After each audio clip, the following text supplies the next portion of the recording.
acolhida. É um prazer estar aqui no Senai Rodrigues Alves, é uma escola que eu conheço assim, a fama há muito tempo.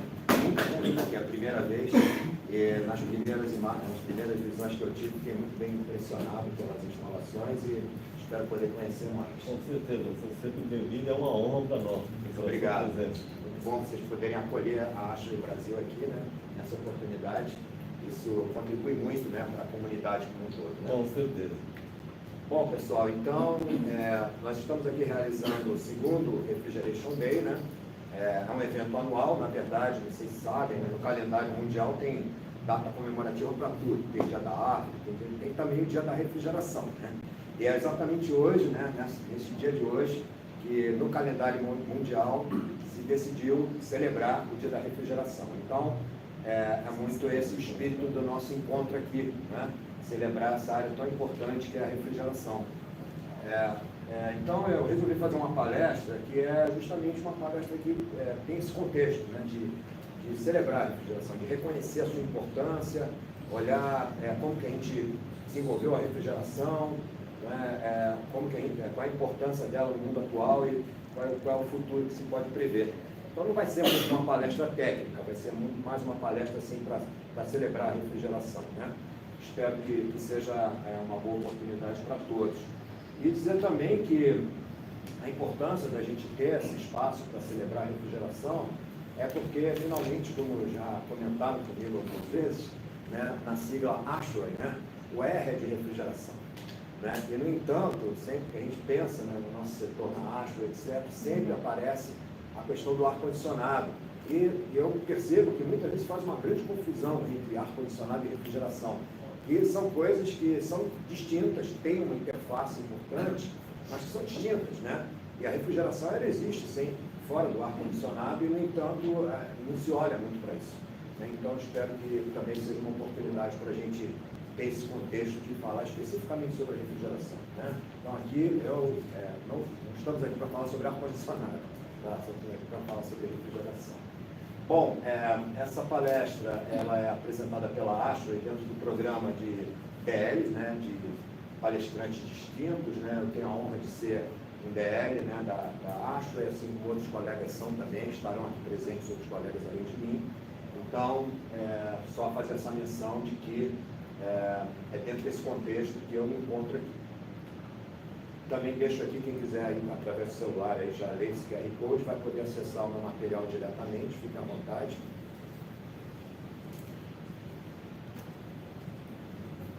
Então, assim, normalmente a gente monta o material depois, mas acessando agora já é melhor, né?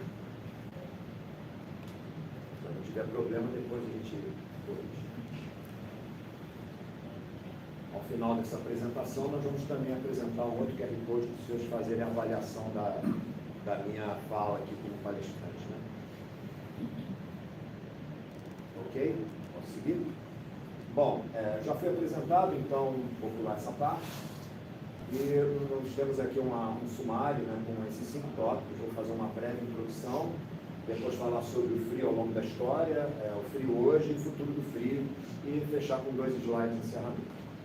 Bom, então, a título de introdução, a gente precisa, antes de mais nada, definir o que é refrigeração.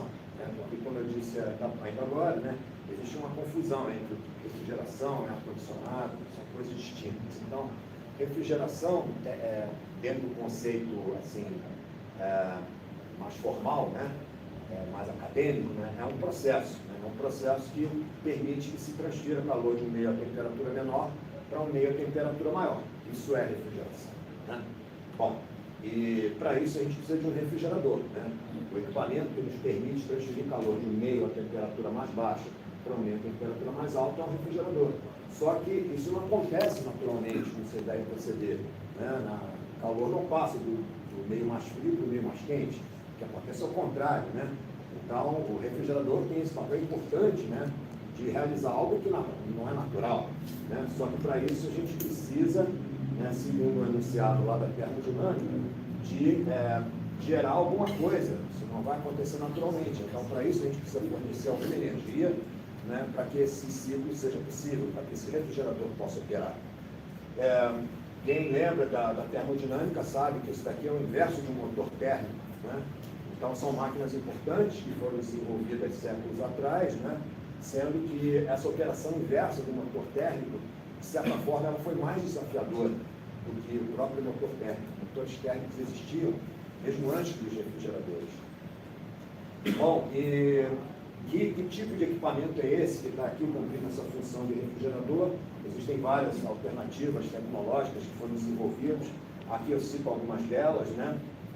Como todos devem saber, né? Assim, a solução mais predominante e ainda a mais viável é o ciclo de refrigeração por compressão a vapor, certo? É a solução dominante, mas existem outras alternativas, algumas delas têm seu nicho de aplicação também específico, outras que são ainda promessas para o futuro. É importante também, eu acho, separar, eu sou meio apegado com questões de terminologia, com definições de termos técnicos, né? Então, separar o que é refrigeração do que é resfriamento. Refrigeração é uma coisa, resfriamento é outra, né? E a gente vê muitas vezes as pessoas falarem em torre de refrigeração. Quando eu escuto isso, eu fico incomodado, né? Porque não é uma torre de refrigeração, é uma torre de resfriamento, né? Então, só um comentário assim. Bom, e aquela, então, interface que existe entre climatização e refrigeração, aqui está. Essa é uma figura, assim, bem conhecida, né? Do livro do Stecker, né? O professor Jalbarto conhece bem isso aqui, né? Então, eu mostro isso todo semestre nas minhas aulas, porque é importante mostrar para o aluno, né, que está em formação, exatamente essa diferença entre refrigeração e climatização. Então, hoje nós estamos aqui para falar sobre refrigeração, que tem uma interface comum com a área de ar-condicionado ou climatização, que são justamente as operações de desumidificação e ar-condicionado. A gente quase poderia dizer que ar-condicionado não existe sem refrigeração. Então, se a gente diz isso, então refrigeração é mais importante do que ar-condicionado, porque sem refrigeração, ar-condicionado não existiria, né? Isso no que se refere a essa interface. Mas é claro que ar-condicionado não é só resfriamento e desumidificação do ar. Ar-condicionado tem muitas outras aplicações de calefação, aquecimento, umidificação, então ar-condicionado sim é uma área à parte, né? Mas digamos que talvez a parte mais importante do ar-condicionado não existe sem refrigeração, certo? Mas, do outro lado, existe uma série de outras coisas, né, que são domínios próprios da refrigeração que não tem nada a ver com ar-condicionado, quando a gente pensa em conforto térmico ou coisas desse tipo, né? Então, refrigeração de alimentos, vários processos na área médica, na área industrial, né, liquefação de gases, etc., dependem da refrigeração e não tem nada a ver com conforto térmico. Bom, como é que isso aí evoluiu, né? Como é que aquele refrigerador foi criado? Né? Eu disse que foi algo difícil de conseguir, de fato foi, né? Mas tem uma história aí do frio, né? Que pode ser contada, né? Se a gente primeiro fizer uma reflexão sobre como seria viver num mundo sem refrigeração, né? Coisa que a gente não se preocupa muito com essa ideia, porque todos nós já nascemos com um refrigerador em casa, né? Uma televisão em casa, então são coisas que já estavam ali, a gente não se dá muito conta, né? Mas certamente, se a gente falar como seria viver num mundo sem internet, talvez alguns aqui mais, não os mais novos, né? Os mais novos também já nasceram com a internet, mas vão perceber bem a diferença que era. No tempo que eu fiz a minha graduação em engenharia, não tinha internet, né? Não existia, não tinha e-mail, não tinha nada disso. Então, a gente tem bem a noção da importância disso, né? Porque a gente viveu essa mudança, né? E os mais novos podem pensar em outras coisas, né, que surgiram aí, que, né, agora a gente tem inteligência artificial, que também acho que é uma coisa que a gente não vai viver sem ela, né? Por isso todo dia, né? Então, tem a mudança, tá? Se a gente fizer essa reflexão para a refrigeração, a gente vai ver que viver num mundo sem refrigeração seria muito ruim, né? Afinal de contas, não existiriam essas coisas, né? E essas coisas, eu sempre digo, não são coisas supérfluas, são coisas extremamente importantes, né? Porque elas têm uma relação direta com o nosso bem-estar, né? Então, é o ar-condicionado, que nos deixa em conforto térmico, sorvete gelado, cerveja, quem não gosta de cerveja, pode pensar no refrigerante, qualquer coisa assim, mas isso não existiria sem refrigeração, né? Bom, além disso, né, também tem toda a parte de conservação de alimentos, né? E também a gente teria obrigado, aí, sem refrigeração, a buscar os alimentos frescos todo dia, não teria como conservá-los, né? Então, eu sempre cito o exemplo, quando eu era pequeno, né, hoje não se vê isso mais, né? Minha mãe me mandava no galinheiro comprar uma galinha, né? E a galinha era batida em casa, pai que fazia isso, e tinha todo um trabalho de preparação, ainda existe por aí, se a gente for no interior, né? Mas é coisa que praticamente sumiu, né? Os galinheiros que existiam no Rio de Janeiro quando era pequeno não existem mais, né? Então, o mundo sem refrigeração seria um mundo assim. Bom, mas também a gente pode citar aqui outras coisas, né? Como internet, vacinas, viagens espaciais, computadores, são coisas que não existiriam sem refrigeração. Então, se a gente acha que a internet é uma coisa muito legal, inteligência artificial é uma coisa muito legal, né? Rede social é uma coisa muito legal, isso não existiria sem refrigeração, certo? E as pessoas não percebem esse link, né? Porque é a refrigeração que permite que existam data centers e outras coisas mais, né?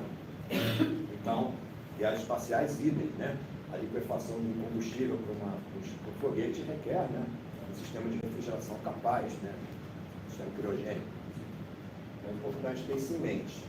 Bom, então é por isso que a refrigeração é reconhecida, né, como uma das grandes realizações do século XX, ao lado de outras que seriam óbvias, né?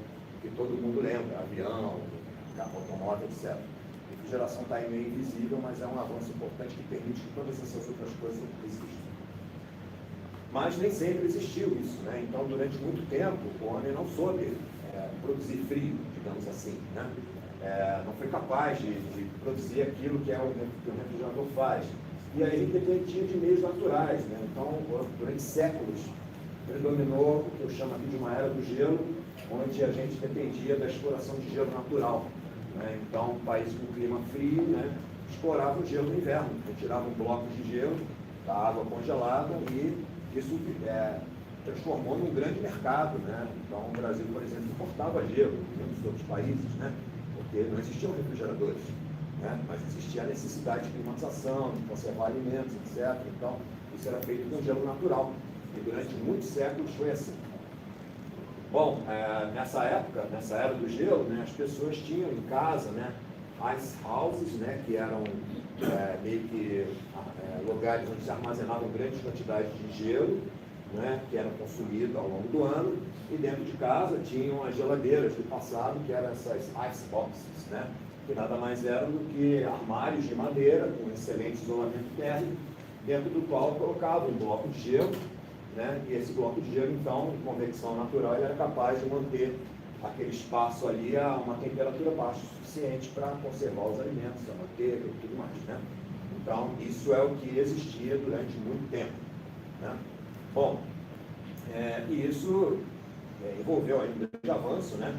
Mas apesar desse avanço, desse grande desenvolvimento desse setor, isso ainda criava limites, né? Barreiras ao crescimento, né? Populacional, inclusive, né? Então, isso só foi possível avançar além disso, né? E superar essas barreiras com o desenvolvimento da refrigeração mecânica, né? Com o desenvolvimento dos primeiros refrigeradores.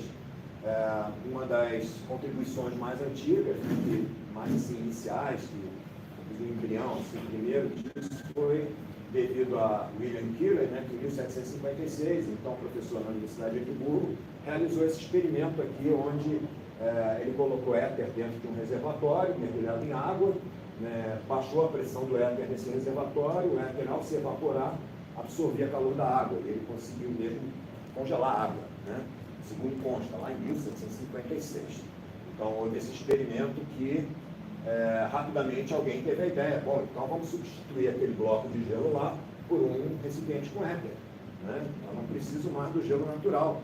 Agora, a evaporação do éter ali vai absorver calor do ar e vai permitir que eu mantenha aquelas baixas temperaturas do mesmo jeito que eu fazia com o bloco de gelo, né? Então, foi daí então que começou a surgir os primeiros refrigeradores, né? E isso continua sendo a base do sistema moderno de refrigeração, exatamente, né, essa característica que alguns fluidos têm, né, de absorver grandes quantidades de calor na medida em que se vaporizam, né? Então aí a gente começa a falar sobre fluido refrigerante. A gente percebe então o quão crítico é a questão do fluido refrigerante. Bem, depois de Keeler, né, um outro avanço importante, né, foi devido a um inventor, um engenheiro inventor chamado Oliver Evans, né, que, embora não tivesse a compreensão plena dos processos, ele propôs exatamente essa ideia de utilizar aquela ebulição não para resfriar o ar dentro de um icebox, mas para produzir gelo. né? Porque assim, o mundo era tão dependente do gelo natural que a primeira preocupação foi de produzir gelo, nós precisamos produzir gelo, né? Mas um país como o Brasil e muitos outros dependiam da importação de gelo, então se ele for capaz de fabricar gelo, seria ótimo. Então ele teve essa ideia de conceber um sistema de refrigeração, foi só a concepção, né, que ele fez, identificando os componentes básicos no ciclo de refrigeração, como dispositivo de expansão, evaporador, compressor e condensador. Ele trabalhou junto com Perkins, né, que foi uma pessoa que o sucedeu, e Jacob Perkins, em 1834, foi o primeiro a depositar uma patente de um ciclo de refrigeração por compressão a vapor, né? Então, aqui nós temos um desenho, né, esse aqui é o desenho original da patente do Perkins, né, que ele depositou na época de 1834, né, que reproduz exatamente um ciclo de refrigeração como nós temos hoje, né? Então, esse foi um trabalho importante, pioneiro, né? Foi a primeira descrição de um equipamento de refrigeração operando de forma cíclica, né? No ciclo fechado, com compressão a vapor. Então, foi um evento marcante, 1834. Se a gente pensar bem, né? É algo relativamente recente, né? Tivemos vários outros nomes importantes. Aqui eu não temos tempo para entrar no detalhe de cada pessoa que contribuiu para isso, mas vários outros nomes foram importantes e tiveram seu papel aí também no desenvolvimento inicial dos primeiros refrigeradores, né? Eles estão citados aqui, depois o material que os senhores pegaram aí que eu enviei, vão poder ver essa informação, né? A participação desse, por exemplo, aqui é muito importante. Ele era um médico na Flórida, né? E quis até tratar os doentes dele, né? Achando que as pessoas adoeciam por malária devido ao clima quente e úmido, né? Não havia uma relação ainda com o mosquito, né? Então ele achou que era o clima quente e úmido que fazia que as pessoas tivessem malária. Então um médico, sem informação tecnológica, né? Mas que, no entanto, pensando em cuidar dos pacientes, foi capaz de desenvolver um sistema de refrigeração baseado no ciclo de compressão à água. Então, é uma história muito interessante, a gente não tem tempo para aprofundar aqui. Mas, finalmente, com esses primeiros refrigeradores, foi possível fabricar gelo. Surgiram, então, as primeiras fábricas de gelo, né? Então, essa é uma foto também bem antiga, né?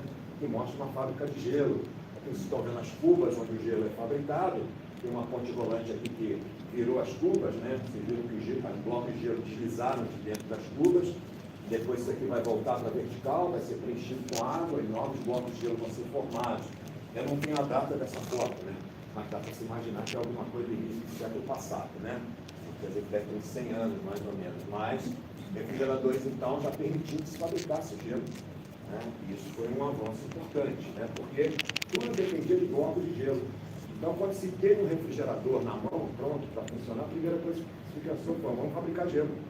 Né? E tudo dependia de gelo, então é bem natural, né? Bom, então, tem outras mais, eu gosto muito dessas fotos antigas, fotografia é um negócio incrível, né? Então, a gente olha essas fotos, são muito legais, isso aqui, ó, de 1911, né? Crianças na rua lá, em Nova York, se divertindo com os blocos de gelo, né? Mais algumas aqui, então era um comércio que existia, né? Aqui uma senhora que trabalhava com o marido, carregando um bloco de gelo de 23 quilos, né? Aí uma criança que acompanhava o pai, sentada em cima de um bloco de gelo. E, na verdade, se a gente olhar bem, né, o gelo ainda é usado, né? Em muitas situações, né? Aqui já são fotos mais recentes, né? Aqui não são barras, né? Mas aqui sim uma barra de gelo usada na área de pesca. Então ainda existe a necessidade de usar os blocos de gelo, né? Mas, claro, não como no passado. É interessante notar que é daí que surge a definição da tonelada de refrigeração do TR, né? Que todo mundo conhece essa unidade, né? Mas não associa bem de onde que ela vem, por que se definiu o TR. Porque existia a preocupação de determinar qual era a capacidade de um refrigerador de produzir gelo. Então, quantas toneladas de gelo esse refrigerador produz? Né? Daí surge o TR, se vocês tiverem interesse, deixo aqui para vocês, né, um slide que está à parte explicando como é que a gente calcula o valor do TR a partir do congelamento, apenas calor latente, de uma tonelada americana de água, né? Então, depois está aí no material, né, que você vai poder acessar. E, pois bem, então isso é um pouco do passado e o frio hoje, né? Então, hoje, vamos falar um pouco de tendências para a gente descarbonização. Primeiro, mostrar essa linha do tempo aqui. Essa é uma linha do tempo que começa lá atrás, né? Com a patente do primeiro refrigerador por Perkins, em 1834, e tudo que se desenrolou por aí. Essa linha do tempo é construída em cima de uma ótica, de um foco no fluido refrigerante, né? Então, a gente vê que, ao longo do tempo, até os dias atuais, tivemos aí umas 3 gerações de fluidos refrigerantes. Inicialmente, né, uma primeira geração que perdurou por 100 anos, foi um século, 100 anos, da indústria de refrigeração tentando, fazendo uma espécie de alquimia, né, testando tudo que era fluido refrigerante que era possível, que funcionasse, né, então qualquer coisa que colocasse lá dentro e funcionasse era ótimo, né. Muitas experiências dessas foram mal sucedidas, porque se tentou utilizar coisas que eram tóxicas ou inflamáveis ou que tinham baixo desempenho energético, né? Então, havia um grande problema aqui para a indústria de refrigeração avançar por causa desses aspectos, né? E isso foi resolvido por volta de 1930, quando Thomas Midgley, né, e outros, né, que trabalharam com ele, desenvolveram os primeiros fluidos refrigerantes sintéticos, né, os CF6. Então, aí nós tivemos uma solução milagrosa, revolucionária para a época, né, que permitiu que todos aqueles problemas que existiam durante 100 anos, tentando encontrar alguma coisa, fossem resolvidos. Então, posteriormente, como todos sabem, né, ocorreram problemas relacionados à questão ambiental, sobretudo, que são problemas atuais, inclusive, né, que fizeram com que essa solução, que então era milagrosa e que resolveu todos os problemas, passasse a ser questionada, e a gente chega numa terceira geração aí comprometida com a questão ambiental. Então, isso é um pouco da história, mas é também o cenário atual, né? Então, hoje, a questão do refrigerante, não apenas hoje, mas já de algum tempo, ela é, assim, muito dominante nessa questão. Bom, e aí, a importância atual da refrigeração, nós já deixamos clara, né? Ela é importante em várias áreas, conforto térmico, obviamente, né? Tem uma relação com ar-condicionado, mas alimentos, vacinas, tecnologia da informação, resfriamento de componentes eletrônicos, liquefação de gases, corte no gelo, etc, etc. Né? Cerca de 15% de toda a eletricidade que se consome no mundo é em sistemas de refrigeração. Então, nós temos aqui algumas coisas interessantes sobre a refrigeração, mostra-se em aula, né? Acho legal isso aqui, né, de um embrião que ficou congelado por 27 anos, essa menina que depois foi trazida ao lixo. Essa menina nasceu de um embrião que ficou congelado por 27 anos. Né? E segundo constava nesse artigo, né, em tese, a possibilidade de preservar esse embrião é infinita, não tem um prazo. Então imagina, né, o que se pode representar, né, de uma pessoa um embrião que é uma criança que é concebida de um embrião congelado depois de, sei lá, tempo tão grande assim. Algo que só é possível com a refrigeração. Nós tivemos no Brasil também, né, todos viveram aí o problema da Covid, né, durante a pandemia, né, onde muitas questões foram trazidas assim, a importância. A questão do ar-condicionado foi de grande importância, né? E aí, na área de refrigeração, apareceu a questão da refrigeração da vacina. Num dado momento, apareceu uma vacina aqui da Pfizer que precisava de menos 70. Isso foi um grande problema, não sei se vocês lembram, né? E todo mundo está despreparado para isso. Eu mesmo pensei, caramba, eu nunca, né, na área de refrigeração, dediquei um tempo para estudar esse sistema de refrigeração de baixa temperatura, né? Imagina se eu tivesse agora, eu era o cara aqui, né? Agora eu seria o cara, porque mais. Então, todo mundo foi pego bem assim, né? Desprevenido. Né? E isso mostra para a gente assim, a importância da questão, né? Da refrigeração. E quando eu falo sobre isso, da pandemia, eu também faço uma crítica, né, pessoal minha, que eu acho que se falou tanto, né? Que haveria um grande aprendizado da pandemia, né? Nós teríamos um novo normal. Posteriormente, eu só vejo o antigo normal, porque para mim a gente não aprendeu nada, né? Ninguém usa máscara mais, né? Enfim, uma série de situações onde a máscara poderia ser usada, né? Não é mais usada. Então, a máscara não é só para proteger do Covid, para proteger de várias outras doenças respiratórias. E nessa questão do menos 70 também, quem é que desenvolveu alguma coisa, né? Se voltar esse problema, vamos pegar todo mundo do mesmo jeito, eu acho. Porque ninguém investiu nisso, né? Então, se aprendeu a lição. Bom, mas outras áreas importantes, então, né? Tá. Bom, então tem várias coisas aqui, refrigeração, por exemplo, na área de fisioterapia, né? Tratamentos baseados em frio, com coletes resfriados, são coisas interessantes, né? Por exemplo, se a senhora aqui está com um colete resfriado na cabeça para reduzir a queda de cabelo durante um tratamento por quimioterapia, né? Então são coisas muito relevantes, né? Que a refrigeração permite, né? Aqui a gente tem também na área também de dermatológica, né? Remoção de verrugas e coisas do tipo, criação de nitrogênio líquido, né? Não existiria sem refrigeração, né? Aqui tem congelamento de embriões, que eu já falei, né? Então são muitas coisas, né? A questão da cadeia do frio, né? Que poderia ter uma palestra aqui sobre cadeia do frio, não é minha área, né? Mas seria interessante que houvesse, né? A refrigeração está aí ao longo de toda essa cadeia do frio, algo muito importante, né? Enfim, a área de data center, já falando sobre isso, né? Então, além de não existir internet sem refrigeração. E dentro ainda, um pouco relacionado com a área de data centers, mas não exatamente, né? Uma área importante que é de resfriamento de componentes, né? De processadores, né? Então, esse é um gráfico legal que ele mostra para a gente ao longo do tempo como que sobe, né? Na medida que a capacidade de processamento sobe, né? Também sobe muito a dissipação de calor. Então, o processador funcionar bem, um supercomputador ou coisa do tipo, é necessário que a gente tenha uma capacidade de resfriá-lo de forma eficiente, né? Então, o que a gente tem nos nossos computadores é algo muito simples, né? É uma aleta com um coolerzinho, com um ventiladorzinho, uma reduçãozinha forçada aqui, isso resolve, mas em outras soluções é possível se investir em taxas maiores de transmissão de calor, né? Então, por exemplo, aqui uma área muito interessante que existe hoje em dia é essa área de immersion cooling, né? Onde o componente, as placas eletrônicas são mergulhadas dentro de um líquido especial, né? E conforme o componente eletrônico dissipa calor, esse líquido entra em ebulição, né? Gera vapor, mas vejam que aqui eu consigo uma alta taxa de resfriamento do componente, né? E também uma densidade de acomodação de tudo isso, né? E esse vapor, então, ele é depois condensado numa serpentina aqui e retorna para o reservatório. Tem um vídeo muito interessante ali que não vai dar para mostrar, mas recomendo que depois fique aí para dar uma olhada, né?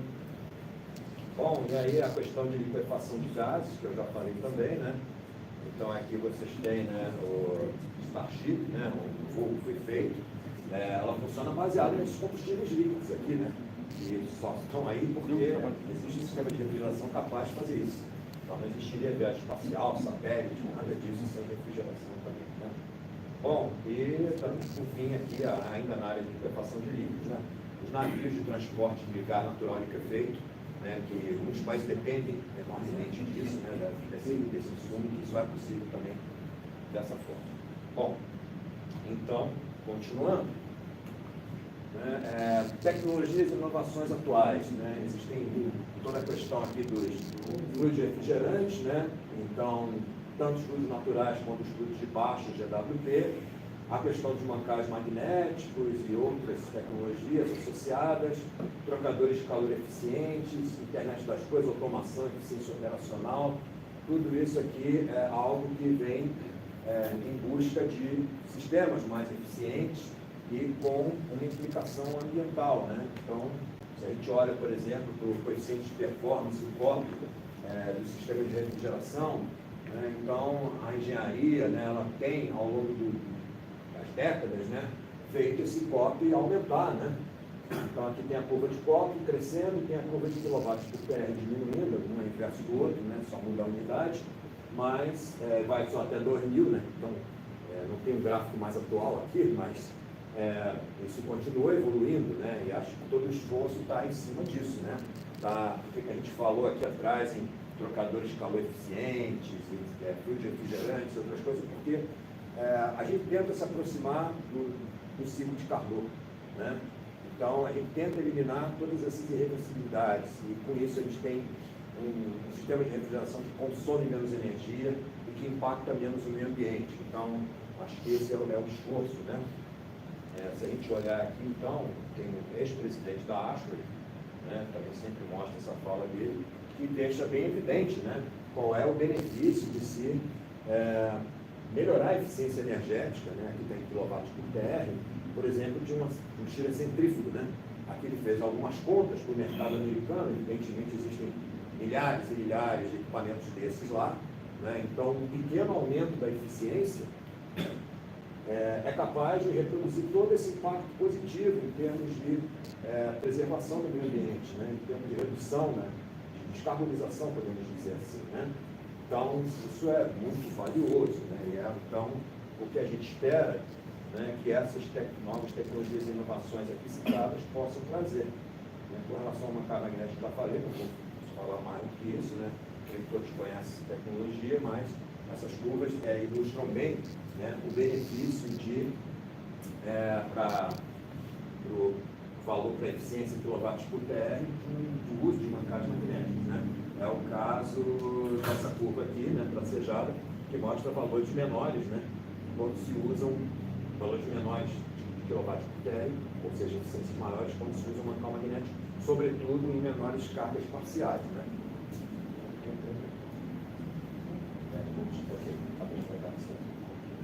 Bom, então agora qual é o futuro da refrigeração? Deixa eu colocar aqui. Bem, tá. Bom, então, se a gente pensar no futuro da refrigeração, né, ele pode ser entendido a partir de uma imagem que são as coisas no mundo atual. Então, algumas informações aqui assim impactantes, né? Metade de todos os aparelhos de ar-condicionado existentes no planeta hoje estão na China e nos Estados Unidos. Metade de tudo que existe de ar-condicionado está nesses dois países. Isso representa mais de 500 milhões de casas com ar-condicionado. Então, e aí de ar-condicionado que depende de refrigeradores, né? Refrigeração. Mais de 2,8 bilhões de pessoas vivem em regiões quentes, né? Mas apenas 8% possuem ar-condicionado. Então, é um mercado imenso ainda de crescimento, né? Essas pessoas, né, os outros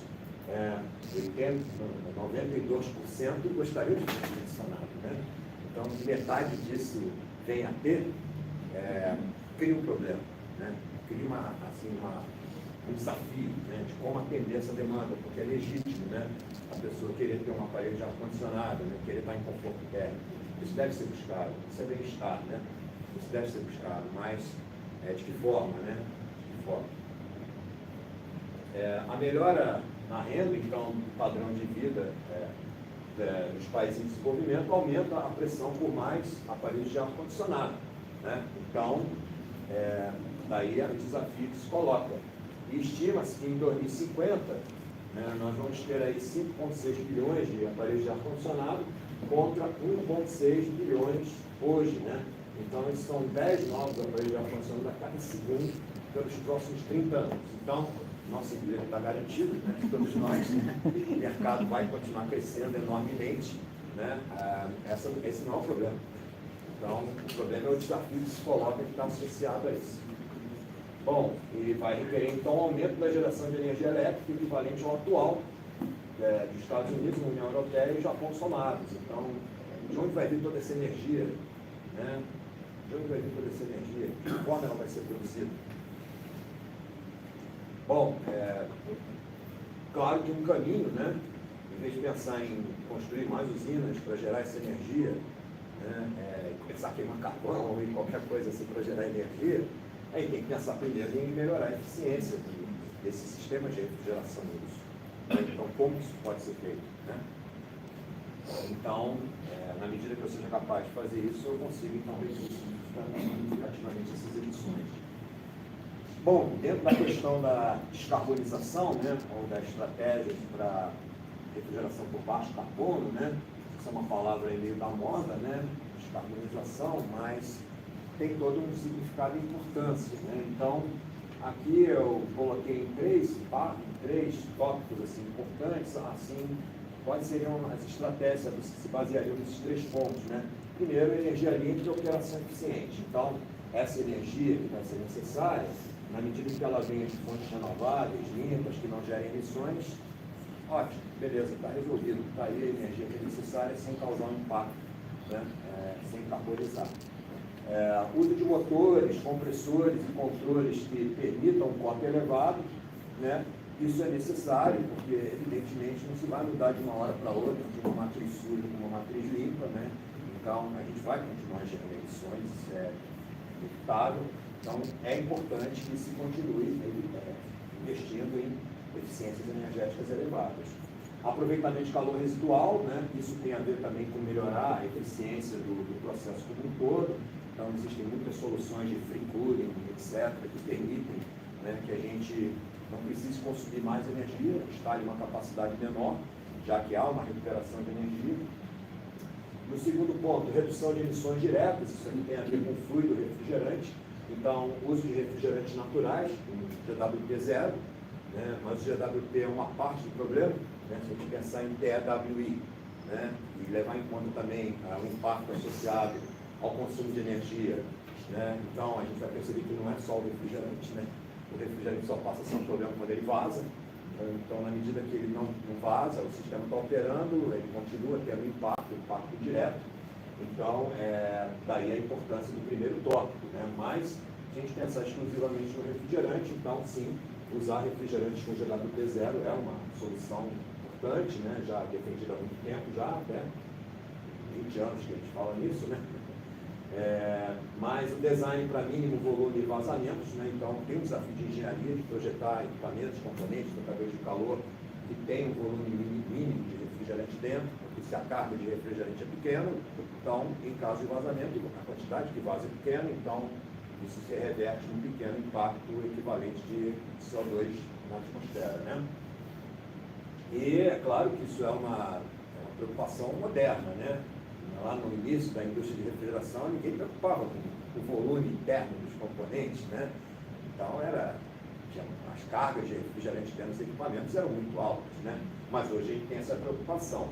E também a questão do vazamento, sim, né? Isso foi uma questão que se colocou desde o início, até, inclusive, né? Na indústria de refrigeração, rapidamente se percebeu isso, 100 anos atrás, né? Se percebeu que não dava para usar compressores abertos, né? E por mais que se investisse em selos mecânicos e vedações eficientes, vazava, né? Então, alguém teve a ideia de criar um compressor hermético, finalmente, né? Que era um grande problema o vazamento. Então, continua sendo, né? A gente ainda tem problemas de vazamento que precisam ser abordados, né? Eu sempre trabalho com taxas de vazamento, porque o vazamento corre, né? Por vezes de formas acidentais, mas a gente tem alguma coisa que se pode fazer para diminuir. Bom, na área de manutenção também, monitoramento, ser capaz de detectar, de prever a ocorrência de um vazamento antes que ele ocorra, isso é algo relevante. E, por fim, a questão do projeto, né, visando o ciclo de vida como um todo, né, um dimensionamento preciso, né, para evitar um equipamento superdimensionado, a parte de controle e automação, né, variadores de frequência e várias coisas estão aí há muito tempo que eu entendo que não são devidamente usadas, né? Elas estão aí há muito tempo e talvez assim, é um meia-culpa, né? Que acho que tem que ser feito, né, da comunidade perceber que não está usando isso, não está usando os recursos que estão disponíveis para ter um controle mais inteligente, né, que permita efetivamente se tirar um benefício.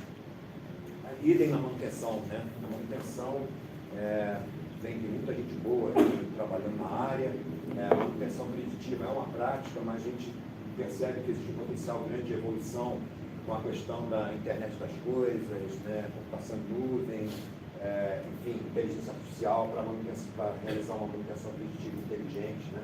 Então, isso eu acho que são pilares aí, né? Bom, já estou caminhando aqui para o fim, então tem novas tecnologias no horizonte, aí tentando adivinhar o que pode acontecer pela frente, né? A gente olha para essas coisas que estão aqui, né? Que é um pouco de tudo que já se falou, novos sistemas de refrigeração. Pessoalmente eu não apostaria muito nisso, acho que são um pouco coisas como refrigeração termoacústica, um pouco de ficção científica, né? A gente já até orientei um aluno uma vez nisso, e pelo que a gente leu, eu acho que são um pouco ficção científica. Pelo que eu li também sobre refrigeração magnética, é algo que tem um potencial, mas ainda tem barreiras tecnológicas e, enfim, não vejo muito avanço num horizonte muito curto de tempo, né? Novos materiais e métodos para termoacumulação com mudança de fase, é algo que pode ser cogitado. A parte de inteligência artificial, né, associada ao projeto, ao controle, né, e também à manutenção. E a parte de nanotecnologia, né, de nanopartículas e construtivos, tem colegas nossos aqui, inclusive o professor Enio, né, que foi orientado pelo professor Bangar, que trabalha com isso, é uma área que tem trazido algum potencial benéfico, né, para melhorar a eficiência dos sistemas, então aqui pode se desenvolver bastante coisa. Conclusões.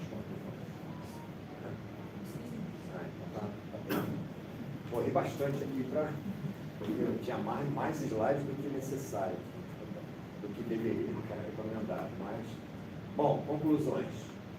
Então, as principais conclusões que eu tenho para deixar aqui nesse Dia Mundial da Refrigeração são as seguintes. Bom, primeiro o frio, acho que ficou bem óbvio aqui, que o frio moldou o mundo moderno. Então, desde a conservação de alimentos até avanços médicos e tecnológicos, a refrigeração é um pilar da sociedade contemporânea. Então, é muito importante, muito legal que a gente esteja hoje aqui reunidos para celebrar, né, a refrigeração, que é algo tão importante. Desafios atuais, né, então a crescente demanda por refrigeração exige soluções sustentáveis. Né? Então, isso é bem sabido de todos. E tem algumas tecnologias inovadoras aí que são apontadas como permitindo que um caminho seja traçado sempre dentro de um contexto de descarbonização ou de baixo impacto ambiental. Chamada a ação, divide isso aqui em 3 partes, né? Então, aos profissionais, nós aqui, imagino que a maioria sejam profissionais, né? Muitos representam indústrias, mas somos todos profissionais, né? Então, os profissionais da indústria adotarem refrigerante de baixa WP e se preocuparem em projetar de forma eficiente. Né? Eu falo isso para os meus alunos na espaço de trabalho de projeto, eu falo, não é projetar alguma coisa que funcione, é projetar alguma coisa que funcione da melhor maneira possível.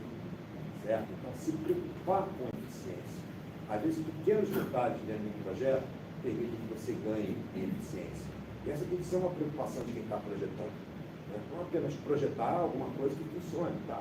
Funciona da melhor maneira possível. Né? Então, investir em manutenção preditiva e monitoramento, acho que tem muita coisa que pode ser feita aí. Não falta um recurso de instrumentação, software supervisórios. Não falta, isso aí está aí. Hoje tem tudo, né? Falta alguém ir lá e fazer, e usar isso de forma inteligente. Né? Como essas pessoas, alguém que usa de forma inteligente, muitas vezes não existe, então talvez a inteligência artificial resolva isso daí. Pode ser, né? Bom, integre energias renováveis em sistemas de refrigeração. É importante que isso também ocorra. Bom, a sociedade. Isso tem que ser uma preocupação de todos, né? Eu quero passar isso para os meus filhos e para as pessoas que estão em minha volta. Consumir de forma eficiente, priorizar equipamentos de alta eficiência energética, né? E outras coisas, né? Eu sou meio chato nesse negócio de plástico, por exemplo. Hoje de manhã eu não tomei o suco porque era copo de plástico. E não tinha um copo de vidro lá, eu não tomei o suco. Eu até pensei em pedir, mas não pedi, eu sou chato com esse negócio. Bom, exija políticas públicas para a descarbonização do setor, né? Então tem que haver uma implicação, né, do governo, né, do Estado, para que isso ocorra, para que seja mais eficiente. E ao setor, né, que eles liderem a transição para tecnologias limpas e sustentáveis. De uma forma geral, a gente vê que isso é algo que está sempre no discurso, né?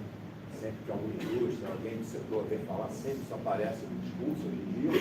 Até que forma isso vai além do discurso é que a gente precisa de avaliar, né? Muitas vezes é só discurso. Né? E que haja um apoio, né, do setor de HVAC-R, né, para pesquisas e padrões que acelerem a inovação. Né? Então, a gente está no meio acadêmico, né, esperando por esse apoio, né, disposto a trabalhar junto com o setor. Então, muitas vezes essa ponte não existe, essa ponte não se estabelece e não acontece isso, né, mas estamos aí no setor acadêmico esperando esse apoio. Então, a minha última palavra é essa, né, o frio mudou o mundo e agora é nossa responsabilidade de transformá-lo para garantir um futuro sustentável. Com isso eu encerro, acho que devemos dizer também. Obrigado, então. Foi um prazer falar com vocês.